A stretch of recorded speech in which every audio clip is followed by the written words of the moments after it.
Partout, l'apôtre Paul met le Christ au centre. C'est au Christ qu'il ramène pour juger de ce qu'il faut faire ou non. Son éloge de l'amour est d'abord l'éloge du Christ.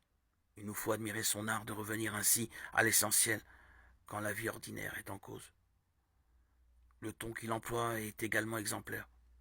Alors qu'ailleurs, dans la lettre aux Galates par exemple, il peut être cassant. Ici, dans la lettre aux Corinthiens, il ne cesse de rappeler à ses interlocuteurs leur dignité en Christ, ce qui lui permet de leur tenir un discours comme devenez donc ce que vous êtes.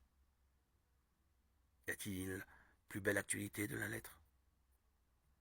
Par ailleurs, Paul, le juif, s'adresse à des personnes issues d'une culture différente. Il tente alors de juger et de penser dans le langage qui est le leur.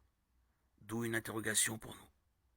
Comment communiquer la richesse de notre foi dans des cadres de pensée qui nous sont étrangers?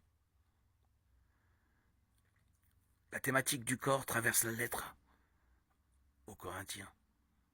Dans le monde grec, le corps désigne non seulement le corps physique, mais tout organisme social dont les membres sont solidaires.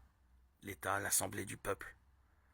L'apôtre Paul part donc du corps humain dans sa double dimension relationnelle, d'abord sexuelle, 5-7, puis conviviale, lors des repas, 8-11.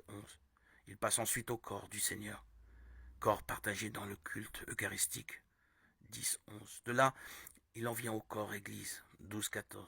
Enfin, avec la résurrection, on revient au corps humain, animé par l'Esprit.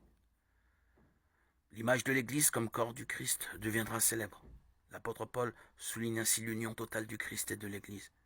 Elle s'accomplit dans la participation au repas du Seigneur et rejaillit sur la communauté de vie des chrétiens.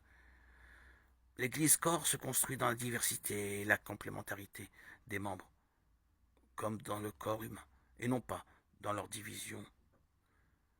Soulignons que le Christ n'est pas ici un membre du corps parmi d'autres. Il en est la tête et le corps tout entier.